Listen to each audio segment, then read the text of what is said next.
باپ اپنے بیٹے کو کوئی بات کہے تو سعادت مند بیٹے کو غور سے وہ بات سننی چاہیے۔ استاد یا شیخ اپنے شاگرد کو کوئی بات کہے تو اسے غور سے اس بات کو سماعت کرنا چاہیے، چونکہ کہنے والا اس کا بزرگ ہے۔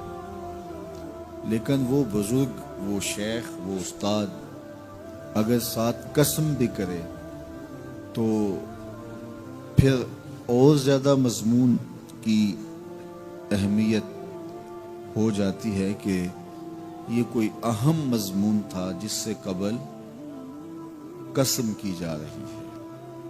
اب یہاں جو ارشاد فرمایا جانے لگا ہے اس سے قبل میرے رب نے رب ہو کے قسم کی ہے۔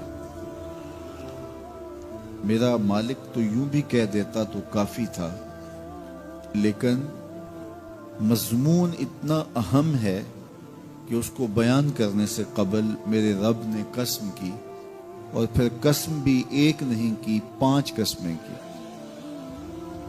والعادیات ضبحا، قسم ہے ان گھوڑوں کی جب وہ تیز دوڑیں تو ان کے سینوں سے آواز نکلتی ہے۔ راہ حق میں جہاد کے لیے جب گھوڑے دوڑتے ہیں تو ان کے سینوں سے نکلنے والی آواز اللہ کو کتنی محبوب ہے کہ ان گھوڑوں کی قسم کی۔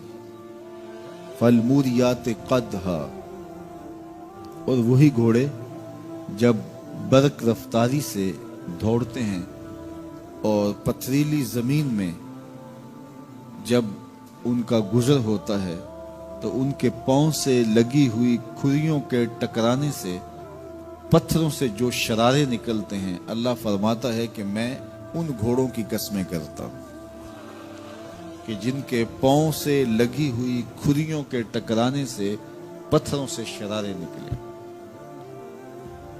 پھر ارشاد فرمایا فالمغیرات صبحا، اور وہ گھوڑے صبح کے وقت جب حملہ آور ہوتے ہیں اور دشمن کے لشکروں کو تخت و تاراج کرتے ہیں تو ان حملہ آور ہونے والے گھوڑوں کی قسم۔ فَأَثَرْنَ بِهِ نَقْعًا، اور جب وہ حملہ آور ہوتے ہیں تو ان کی سموں سے گرد اڑتی ہے، تو اللہ فرماتا ہے وہ گرد اڑانے والے گھوڑوں کی قسم۔ پھر ارشاد فرمایا فَوَسَّطْنَ بِهِ جَمْعًا، اور وہ بہادر اور دلیر گھوڑے اپنے سوار کو لے کر کے جب دشمن کے قلب میں گھس جاتے ہیں اور جتھوں پر حملہ آور ہوتے ہیں تو مجھے گھوڑوں کی یہ ادا بھی اچھی لگتی ہے، تو مجھے ان گھوڑوں کی قسم۔ تو 5 قسمیں کی۔ قسم ہے ان گھوڑوں کی جو دوڑتے ہیں تو ان کے سینوں سے آواز نکلتی ہے۔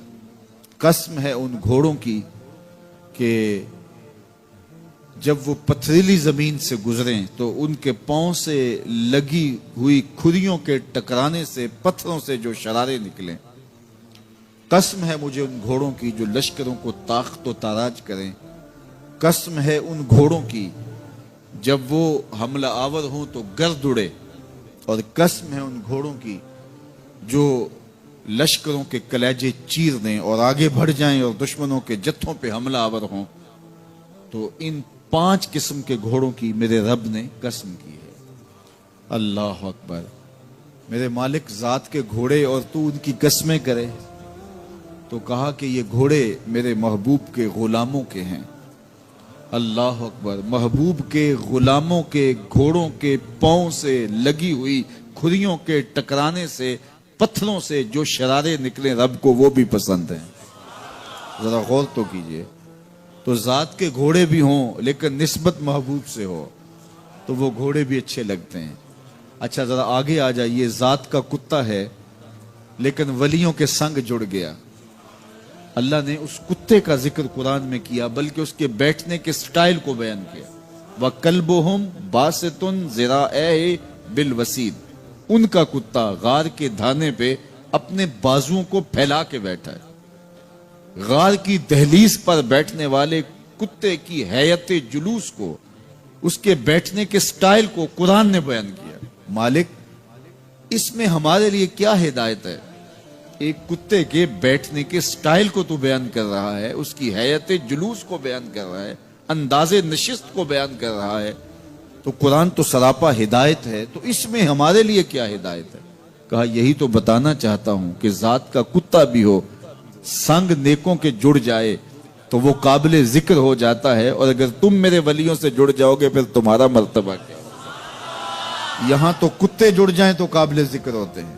اچھا ذات کی چیونٹی ہے لیکن راہ تکتی حضرت سلیمان پیغمبر کا، تو اس چیونٹی کی گفتگو اللہ نے قرآن میں بیان کر دی اور اس کے نام کی صورت اتار دی۔ النمل، سورہ نمل اس چیونٹی کے نام پہ صورت ہے جو حضرت سلیمان علیہ السلام کی راہیں تک رہی تھی اور اپنی ہمجولیوں سے کہہ رہی تھی جلدی جلدی اپنے بلوں میں داخل ہو جاؤ، اللہ کے نبی کا لشکر بے خبری میں کہیں تمہیں کچل نہ ڈالے۔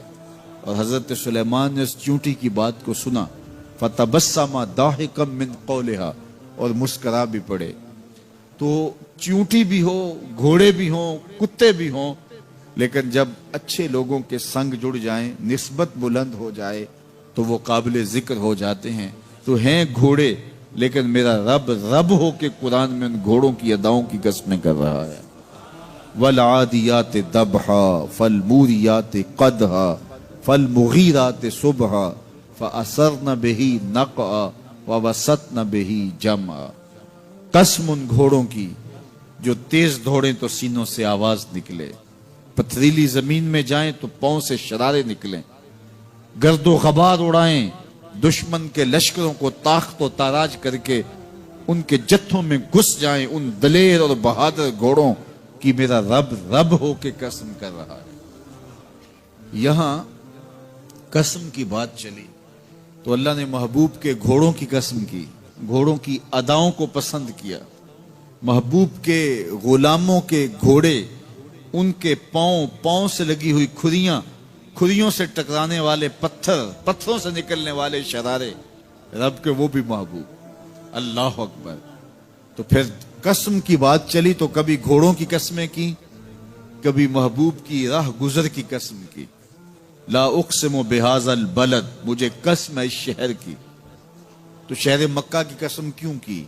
وہاں کعبۃ اللہ ہے، مقام ابراہیم ہے، چاہے زمزم ہے، صفا و مروہ ہے، مزدلفہ ہے، منا ہے، عرفات ہے، قدم قدم انوار کی برستی برکھا ہے، مطاف ہے، حتیم ہے، مستجاب ہے، مستجار ہے، ملتزم ہے، باب کعبہ ہے، سقف بیت اللہ ہے، قدم قدم پہ انوار برس رہے ہیں۔ شاید میرے رب نے قسم اس لیے کی ہو، شاید قسم اس لیے کی ہو، لیکن میرا رب کہتا ہے لا اقسم بہذا البلد، مجھے قسم ہے شہر کی، یعنی شہر مکہ کی۔ کیوں؟ یہاں کعبۃ اللہ ہے، یہاں مقام ابراہیم ہے، یہاں مزدلفہ ہے، منا ہے، عرفات ہے۔ کیوں قسم؟ وانت حل بہذا البلد، محبوب اس شہر کی گلیوں نے تیرے قدم چومے۔ اے انت مقیم فی ھذا البلد، امام قرطبی نے اس کا مفہوم بیان کیا، محبوب آپ کی اقامت اس شہر میں ہے، آپ کے سانسوں کی خوشبو سونگی ہے شہر کی فضاؤں نے، اس لیے مجھے شہر کی قسم کہ محبوب یہاں تم جو رہتے ہو۔ اللہ اکبر۔ تو محبوب کے شہر کی قسم کی، والعصر، محبوب کے زمانے کی قسم کی، والضحیٰ، محبوب کے چہرے کی قسم کی، واللیل، محبوب کی لٹکتی زلفوں کی قسم کی۔ کبھی کہا محبوب تیرے چہرہ زیبا کی قسم، کبھی کہا تیری زلف عنبری کی قسم، کبھی کہا تیرے شہر نور کی قسم، کبھی کہا تیرے زمانہ حسین کی قسم۔ اور پھر قسم کا باب چلا تو بات کہاں تک پہنچی؟ محبوب نہ صرف تیرے شہر کی قسم، نہ صرف تیری گلیوں کی قسم، نہ صرف تیرے چہرہ زیبا کی قسم، نہ تیری زلف نور کی قسم، نہ تیرے عہد زرین کی قسم، محبوب تیری قسم تو ہے ہی تیرے غلاموں کے گھوڑوں کے پاؤں سے لگی ہوئی کھریوں کے ٹکرانے سے جو شرارے اڑتے ہیں، میں خدا ہو کے ان شراروں کو بھی پسند کرتا ہوں اور ان گھوڑوں کی بھی قسمیں کرتا ہوں۔ یہ قرآن ہے نا، والعادیات ضبحا، قسم ہے محبوب تیرے غلاموں کے گھوڑوں۔ اللہ اکبر۔ قسم ہے ان کے سینوں سے نکلتی آواز کی، قسم ہے ان کے پاؤں سے نکلتے ہوئے شراروں کی، قسم ہے ان کی خوبصورت اداؤں کی، ان اداؤں والوں گھوڑوں کی قسم۔ اللہ اکبر۔ یہ قسمیں کرنے کے بعد جواب قسم کیا ہے؟ دیکھیے میں یہاں بیٹھا ہوں اور میں گفتگو کے آغاز پہ ہی قسمیں اٹھانا شروع کر دوں. مجھے قسم ہے رب کعبہ کی, مجھے قسم ہے عرش الہی کے مالک کی, مجھے قسم ہے زمین و آسمان کے خالق کی. تو قسموں پہ قسمیں کرتا جاؤں تو جو مجھے غور سے سننے کا عادی نہیں بھی ہے تو وہ بھی متوجہ ہو جائے گا اور سننے کے لیے بے چین ہو جائے گا کہ حضرت قسموں پہ قسمیں اٹھائے جا رہے ہیں, کوئی بات ہے آج. تو میرا رب رب ہو کے قسمیں کر رہا ہے.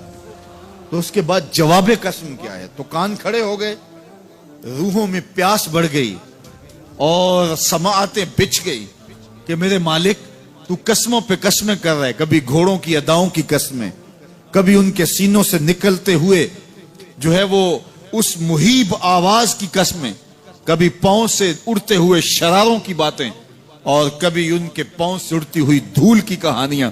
تو قسم پہ قسم, اور قسمیں بھی گھوڑوں کی, تو کوئی بات ہوگی.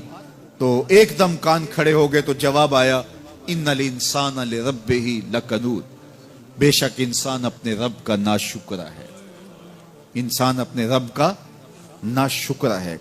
قسمیں گھوڑوں کی ان کی اداؤں کی اور ناشکرا حضرت انسان کو کہا. یہ کتنی لطیف چوٹ تھی جو حضرت انسان کو ماری گئی. یا اللہ ہمیں ناشکرا کہنا تھا تو کہیں اور مقام پہ کہہ لیا جاتا. گھوڑوں کی تو قسمیں کرے اور ہمیں ناشکرا کہے. گھوڑوں کی قسمیں ہو رہی ہوں اور انسان کو ناشکرا کہا جائے. انسان کو ناشکرا کہنا تھا تو کسی اور موقع پہ کہہ لیا جاتا. کہا یہی تو سمجھانا چاہتا ہوں کہ چم میٹھا نہیں ہوتا, کم میٹھا ہوتا ہے. تو ذات کے گھوڑے بھی ہوں لیکن کام کریں تو مجھے وہ بھی اچھے لگتے ہیں.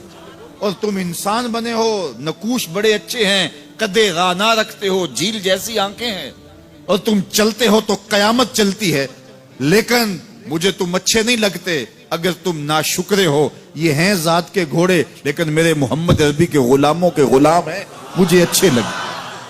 تو وہ چم نہیں دیکھتا, وہ کم دیکھتا ہے.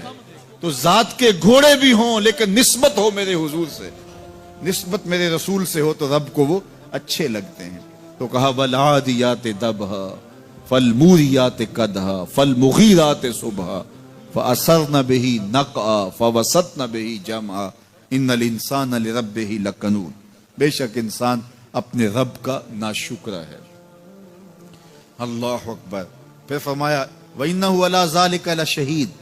اس پر کسی دلیل کی ضرورت نہیں ہے کہ یہ ناشکرا ہے, یہ خود اس کا گواہ ہے. ذرا اپنے اندر اتر کے دیکھے کہ یہ کھڑا کہاں ہے, یہ کس قدر نعمتیں پانے کے باوجود شکوے کی زبان کھولے رکھتا ہے.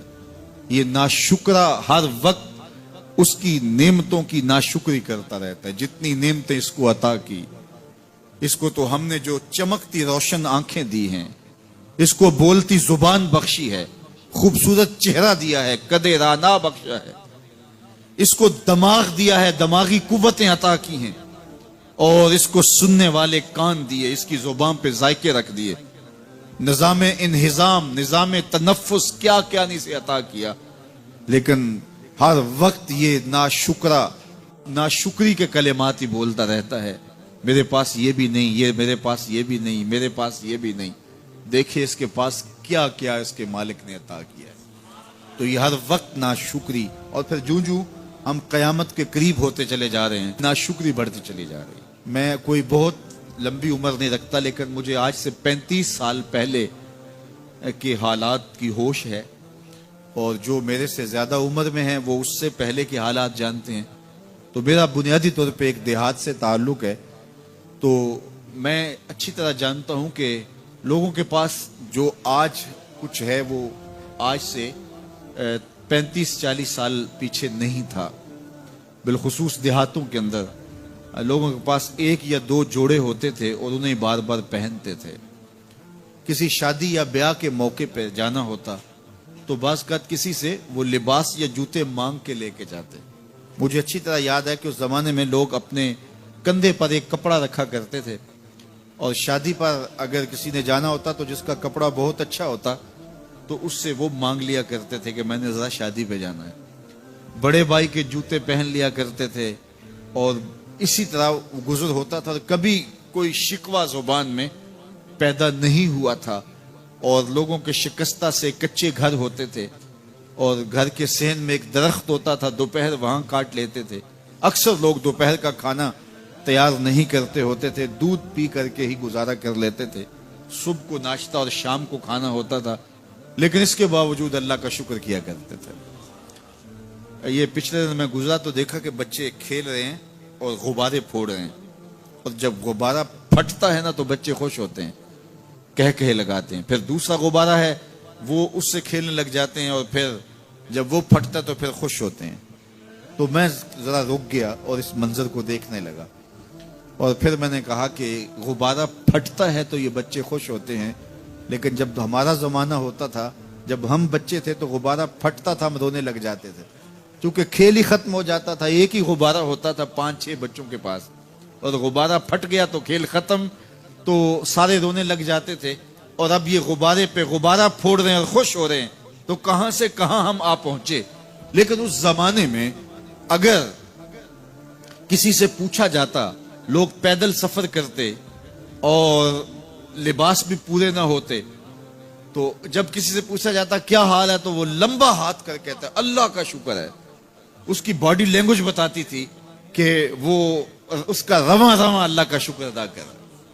تو اس کا لہجہ بتاتا تھا، اس کا انداز بتاتا تھا کہ وہ اللہ کا شکر کس گہرائی قلب سے کر رہا ہے. تو وہ کہتا ہے اللہ کا شکر ہے. اور آج جب کہ اتنی نعمتیں لوگوں کو میسر ہیں، اتنا کچھ نصیب ہے، عالی نصب گھروں میں رہتے ہیں، لمبی لمبی گاڑیاں ہیں، سہولتیں ہیں، آسودگیاں ہیں، آسائشیں ہیں، مالی آسودگی ہے، رہائشی آسودگی ہے، کھانے پینے کے وافر سامان ہیں، ٹیبل پہ اتنے کھانے لگے ہوئے ہوتے ہیں کہ باری نہیں آتی کھانے کی. اور اس قدر لباس ہے کہ موسم گزر جاتا ہے اور بعض لباس بدلنے کی باری نہیں آتی. لیکن اس کے باوجود کسی سے پوچھے جناب کیا حال ہے، آسودہ حال شخص سے بھی پوچھیں تو وہ بھی بڑے آہستگی سے کہتا ہے بس چل ہی رہا ہے. تو وہ زمانہ تھا کہ جب لوگوں کے پاس کچھ تھا نہیں تو لمبا ہاتھ کر کے کہتے، تشکر کا لہجہ کتنا دل آویز تھا، اللہ کا شکر ہے. اور آج کہتے بس گزر ہو ہی رہی ہے، بس چل ہی رہا ہے. تو ناشکری بڑھتی چلی جا رہی، اتنا کچھ ہونے کے باوجود جو ہے وہ ان کا بھی چل ہی رہا ہے. تو کہا ان الانسان لربہ لکنود، بے شک انسان اپنے رب کا ناشکر ہے. اتنی نعمتیں کھانے کے باوجود، اتنی دولتیں سمیٹنے کے باوجود، اتنی عزتیں پانے کے باوجود، اتنی آسائشیں حاصل کر چکنے کے باوجود، دولت کے اتنے انبار رکھنے کے باوجود، اس کی زبان بولتے ہوئے کتنے بخل سے کام لیتی ہے کہ بس گزر اوقات ہو ہی رہی ہے. او میاں تیرے رب نے تجھے اتنا کچھ دیا، یہ دولتیں، یہ دولتوں کے انبار، یہ آسودگیاں، یہ بہاریں، یہ سب کچھ نہ ہوتا، تجھے زندگی بخش دی تھی، اس کا ہی شکر تیرے اوپر واجب تھا. اللہ اکبر. اللہ نے حضرت انسان کو یہ جو کچھ دیا ہے، کتنی چیزیں ہیں ہمیں پتہ بھی نہیں کہ وہ نعمت ہے، لیکن اللہ نے ہمیں عطا کی. دنیا کا ایک امیر ترین شخص تھا اناسس، تو اس کے یہ آنکھوں کے جو پپوٹے تھے یہ کام کرنا چھوڑ گئے. ہمیں کبھی اس کا احساس بھی نہیں ہوا کہ یہ کوئی نعمت ہے. آٹومیٹک سسٹم میرے رب نے لگایا ہے، ادھر تنکا اڑا ادھر آنکھ بند ہو. لیکن اس کو مسئلہ کیا ہوا کہ یہ پٹھے اس کے ختم ہو گئے اور وہ اپنی مرضی سے آنکھیں نہیں بند کر سکتا تھا. ڈاکٹر سلوشن ٹیپ لگا کے آنکھیں کھول دیتا اور جب اس نے سونا ہوتا تو وہ بند کر دیتا. دنیا کے امیر ترین لوگوں میں سے ایک نام تھا. تو کسی نے اس سے پوچھا کہ تیری زندگی کی سب سے بڑی خواہش؟ اس نے کاش اپنی آنکھیں اپنی مرضی سے کھول سکوں. کہا اس کے لیے تجھے کوئی قیمت لگانی پڑے تو کتنے پیسے لگا سکتا ہے؟ کاش ساری دولت لگ جائے، کاش میں اپنی آنکھیں اپنی مرضی سے کھول سکوں. مجھے یہ بتائیے کہ حضرت انسان کو کیا کچھ نہیں اللہ نے دیا. یہ لعاب ہے نا، لعاب ہم روز تھوکتے ہیں، یہ مقدار سے کچھ کم ہو جائے تو بولنے میں دقت، نظام انہضام خراب. یہ جو لعاب ہمارے منہ میں آتا ہے جو ہم تھوک دیتے ہیں، یہ قدرتی گریس ہے جو بولنے میں مدد دیتی ہے، نظام انہضام کو ٹھیک رکھتی ہے.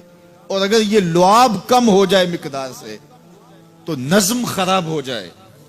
اللہ اکبر. تو ہم نے کبھی سوچا کہ یہ بھی نعمتیں ہیں؟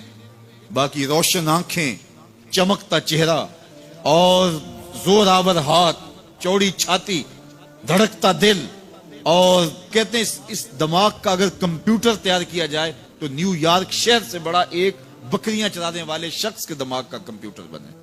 یہ حضرت انسان کو اللہ نے اتنا کچھ دیا ہے، اور پھر اس کو نعمتیں دی، عزتیں دی، جائیدادیں، زمینیں، لمبی لمبی گاڑیاں، عالی نسب پلازے، کتنا کچھ دیا، پھر خوبصورت اولادیں دی، کیا تسکین قلب کے لیے رکھا اس نے. تو اس کے باوجود بھی یہ کہہ رہا ہے بس چل رہا ہے، گزر اوقات ہو رہی ہے. ان الانسان لربہ لکنود، انسان اپنے رب کا کتنا ناشکر ہے، اس نے کیا کچھ اسے عطا کیا، کیا کچھ عطا کیا، لیکن یہ شکر کا کلمہ بھی نہیں بولتا، بخل سے کام لیتا ہے. تو کہا یہ ناشکرہ ہے، اور اس پر کوئی خارج سے دلیل لانے کی ضرورت بھی نہیں ہے. وَإِنَّهُ عَلَىٰ ذَلِكَ لَشَهِيدٌ، اور یہ خود اس پہ گواہ ہے. ذرا اپنے اندر اتر کے دیکھے تو یہ کتنا بخل کرتا ہے شکر ادا کرنے میں، اسے خود سمجھ آ جائے گی. وَإِنَّهُ لِحُبِّ الْخَيْرِ لَشَدِيدٌ، اور اس کی ایک خصلت یہ ہے کہ یہ دولت کی محبت میں بڑا سخت ہے. دولت کی محبت یہ بہت زیادہ اپنے سینے میں پال چکا ہے، اور یہ دولت اس کی محبوبہ بن گئی ہے. دولت تو اس کی ضرورت ہونی چاہیے تھی، لیکن اس نے اس کو اپنی محبوبہ بنا لیا. وَإِنَّهُ لِحُبِّ الْخَيْرِ لَشَدِيدٌ، اس کو محبت زر شدت سے ہو گئی ہے. سویر سے شام تک اس کا وظیفہ ہی یہی ہے، اس کی زندگی کے اندر منصوبے یہ چلتے ہیں. اللہ نے اتنا نوازا ہوا ہے، اس کی ساری زندگی آسودگی سے گزر سکتی ہے جتنا اس کے پاس موجود ہے، لیکن اس کے باوجود ہر وقت اس کے دماغ کے فیتے پہ یہی چلتا ہے اور یہی کہانی چلتی ہے، یہ زیادہ کیسے ہو، یہ زیادہ کیسے ہو، یہ زیادہ کیسے ہو. اس اضطراب نے اس کو بے چین کر دیا ہے، اور خواہش زر نے، حوث زر نے اس کا چین چھین لیا ہے، اور اتنی محبت جاگزی ہوگی اس کے دل میں کہ اللہ کی محبت کے لیے اس کے دل میں جگہ ہی نہیں بچی. وَإِنَّهُ لِحُبِّ الْخَيْرِ لَشَدِيدٌ. اللہ اکبر. اب پہلے گھوڑوں کی اداؤں کی قسمیں کی، پھر اس کے بعد حضرت انسان کی یہ جو بڑی خامیاں تھی، جو خامیاں جڑ ہیں اس کی باقی خامیوں کی، ان کو بیان کیا.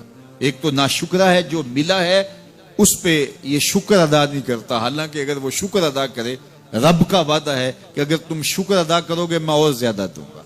ایک تو یہ شکر نہیں کرتا، اور دوسرا یہ ہے کہ دولت کی محبت اس کے رگو ریشہ میں رچ بس گئی ہے. بلکہ اللہ تعالیٰ نے ان بد نصیب لوگوں کی کہانی بیان کرتے ہوئے کہا جو دولت کو مقصود ہی بنا بیٹھے. الذی جمع مالا وعدد، یہ وہ بد نصیب لوگ ہیں جو مال کو جمع کرتے ہیں اور گنتے رہتے ہیں، بار بار حساب کرتے ہیں. الذی جمع مالا وعدد، مال کو جمع کیا، وعدد، اور بار بار اس کو گنتے رہے، اتنے ہو گئے، اب اتنے ہو گئے. اللہ کلا لینبذن فی الحطام. پہلے شرف میں الذی جمع مالا وعدد یحسب ان مالہ اخلد، یہ گمان کرتے ہیں کہ ہمارا مال ہمیں لافانی کر دے گا، مال کی کثرت سے ہم محفوظ ہو جائیں گے اور ہمارا کچھ نہیں بگڑے گا. دولت اتنی ہوگی تو ہم ہر طرح سے حفاظتوں کے ساتھ میں آ جائیں گے، ہمارا مال ہمیں لافانی کر دے گا. یحسب ان مالہ اخلد. اللہ تعالیٰ نے فرمایا کلا، ایسا ہرگز نہیں ہے، یہ تمہاری بھول ہے کہ مال تمہیں لافانی کر دے گا، مال تمہیں مرنے نہیں دے گا، مال تمہیں محفوظ کر دے گا. کلا، ایسا ہرگز نہیں ہے، بلکہ کیا ہے، لَيُنبَذَنَّ فِي الْحُطَمَةِ، ہم تمہیں پکڑ کے آگ میں ڈال دیں گے. لَيُنبَذَنَّ کے لفظ پہ اگر غور کیا جائے تو عربی میں جب ان کا جوتا پرانا ہو جاتا تو پرانا جوتا جب پہننے کے بھی قابل نہ رہتا تو اس کو اتار کے ایسے حقارت سے پہنتے، اور اس کے لیے لفظ استعمال کرتے نبذت النال، میں نے جوتا پھینک دیا. وہ جوتا جو پاؤں میں ڈالنے کے بھی قابل نہ رہے اور اتنا پرانا ہو جائے کہ اس کو اب جو ہے وہ مزید مرمت بھی نہ کروانا ممکن ہو، تو اس کو پھر پھینکا جاتا ہے، اور پھر اس کو وہ حقارت سے پھینکتے ہیں، اور وہ جوتا چلتے ہوئے تنگ کرتا ہے تو پھر اس کو اتار کے حقارت سے رب پھینک دیتے ہیں. تو اس کے لیے لفظ بولتے ہیں نبذت النال، میں نے جوتا پھینک دیا. حقارت سے پھینکنے کو نبض کہتے ہیں، اور یہی لفظ اللہ تعالیٰ جل شانہ نے فرمایا کلا لینبذن فی الحطمہ. اے اہل عرب، جس طرح تم جوتا پرانا حقارت سے پھینکتے ہو، ہم حقارت سے تمہیں آگ میں ڈال دیں گے. کلا لینبذن فی الحطمہ. یہ ان مالداروں کی کہانی ہے جنہوں نے مال کو اپنا معبود بنا لیا. مال کو اپنا مقصود بنا لیا. مال مال مال، ہر قدر پامال کر دی، ہر قدر کی قربانی دے دی مال کے بدلے، اور مال ہی ان کا مقصود بن گیا. اور یہ سمجھے کہ یہ مال جو ہے وہ ان کو لافانی کر دے گا، ان کو مرنے نہیں دے گا، ان کے لیے حفاظتی حصار بن جائے گا. کلا لینبذن فی الحطمہ وما ادراک ما الحطمہ. اللہ فرماتا ہے جانتے ہو جس حطمہ میں، جس آگ میں تمہیں ڈالا جائے گا وہ آگ کیا ہے؟ مل حطمہ، کیا تمہیں پتا ہے وہ حطمہ کیا ہے؟ پھر خود فرمایا نار اللہ الموقدۃ التی تطلع علی الافئدہ، یہ اللہ کی جلائی ہوئی آگ ہے جو دل کھا جائے گی، جو کلیجے چاٹ جائے گی. تو حب زر، یہ حب دولت اور حب دنیا، یہ تمام برائیوں کی جڑ ہے. تو اس لیے اپنے اندر سے محبت زر کو نکالنے کی کوشش کیجئے اگر کہیں آپ کو داخل ہوتی محسوس ہو رہی ہے. اور حب دولت کو نکالنے کے لیے زکوٰۃ، صدقات، اسلام نے ہمیں یہ نظم دیا. اقبال نے کہا تھا حب دولت تلف می سازت زکوٰۃ. زکوٰۃ حب دولت کو زائل کرتی ہے. جب اللہ کی راہ میں لٹاؤ گے تو اس سے کم بھی نہیں ہوگا. میرے حضور نے 3 چیزیں قسم کر کے کہیں. حضرت ابو کبشہ الانماری رضی اللہ تعالیٰ عنہ سے مروی ہے. میرے حضور نے ارشاد فرمایا اگر کوئی شخص کسی کو معاف کر دیتا ہے تو اس کی عزت کم نہیں ہوگی، میں محمد اللہ کی قسم اٹھاتا ہوں. دوسری بات میرے حضور نے فرمائی کہ جو شخص مانگنے لگ جاتا ہے، سوال کا دروازہ کھول لیتا ہے، اللہ اس کے لیے محتاجی کا دروازہ کھول دیتا ہے، اس کی کبھی کمی پوری نہیں ہوتی. اور تیسری بات میرے حضور نے قسم کر کے کہی ما نقص مال عبد من صدقہ، کہا میں اللہ کی قسم اٹھا کے کہتا ہوں کہ صدقے سے مال کم نہیں ہوتا، صدقے سے مال گھٹتا نہیں ہے. تو ایک تو مال بھی نہیں گھٹے گا، یہ ضمانت کس کی ہے؟ میری نہیں ہے، یہ رسول اللہ کی ضمانت ہے. ایک تو مال بھی کم نہیں ہوگا، اور دوسرا یہ ہے کہ حب دولت ختم ہوگی. حب دولت تلف می سازت زکوٰۃ. یہ ماہ سیام آ رہا ہے تو زکوٰۃ سے حب دولت کو کم کیجئے، بلکہ صدقات دیجئے، نفلی صدقات کیجئے، غرباء کی مدد کیجئے، مساکین کی مدد کیجئے، اپنے غریب محتاج رشتہ داروں پہ غور کیجئے، ان کی مدد کیجئے. اپنی ہمسائیگی میں دیکھیے، پردے سے مدد کیجئے، ان کی عزت نفس بھی مجروح نہ ہو. یہ جو نمائش لگا کے 10 اخباروں میں چھپوا کے لوگوں کی مدد کرتے ہیں، اس سے گریز کیجئے. کبھی سوچیں کہ اگر آج کسی کی بیٹی لائن میں کھڑی ہے تو کل اگر یہ مرحلہ میری بیٹی کے لیے آ جائے تو پھر میرا مزاج کیا ہوگا. تو عزت نفس کا خیال رکھیے، لوگوں کی غربت کا تماشا نہ اڑائیے، اور لوگوں کی جو ہے وہ محتاجی کو اپنی تسکین کا ذریعہ نہ بنائیے. یہ تو اللہ نے تمہیں دیا اور انہیں نہیں دیا، اور وہ آزمائش کی گھڑی میں کھڑے ہیں، تم ان کے ساتھ کھڑے ہو جاؤ. تو لوگوں کی مدد کیجئے، دکھیوں کے کام آئیے، مساجد کی جو ہے وہ تعمیر کیجئے، مدارس دینیا کے ساتھ وابستہ رہیے، اور لوگوں کی فلاح کے لیے، بہتری کے لیے کام کیجئے. اللہ نے آپ کو دیا ہے، یہ مال یہاں رہ جانا ہے. میرے حضور نے فرمایا ابن آدم کہتا ہے میرا مال میرا مال. اس کا مال وہ ہے جو اس نے کھایا یا پہنا اور پرانا کر دیا یا آگے بھیج دیا، باقی اس کا نہیں ہے، وہ وارثوں کا ہے. مرتے ہی ورثہ بن جائے گا، مرتے ہی ترکہ بن جائے گا. کفن بھی میلا نہیں ہونے دیں گے کہ بعض اولادیں تو بانٹ لیتی ہیں. اللہ اکبر. وہ گھر جو ان کے لیے بنایا تھا، ایک رات بھی تجھے اس گھر میں رکھنے کے لیے تیار نہیں ہوں گے. آج تیرا نام چھن گیا. آج کوئی یہ نہیں کہتا کہ پیچھے اس امام کے اور حاضر اس چودھری صاحب کے، حاضر اس میت کے. آج تو ڈیڈ باڈی بن گیا، آج تو میت بن گیا. آج خان صاحب، ملک صاحب، چودھری صاحب، پیر صاحب، مفتی صاحب، تیرے سارے ٹائٹل چھین لیے گئے. آج پیچھے اس امام کے اور دعا واسطے حاضر اس میت کے. آج تو میت بن گیا. آج تیرا لباس بھی پھاڑ کے اتارا ہے. آج تیرے انگوٹھے باندھ دیے گئے ہیں، ناک میں روئی ٹھونس دی گئی ہے. آج تو غسال کے رحم و کرم پہ ہیں، وہ تجھے ادھر الٹ دے یا ادھر پلٹ دے. اب تیرے پاس کوئی اختیار ہی باقی نہیں رہا. میاں صاحب بولے جان دیواری ڈرونا بنےو تے ہاتھ نہ لاندے ڈرتے.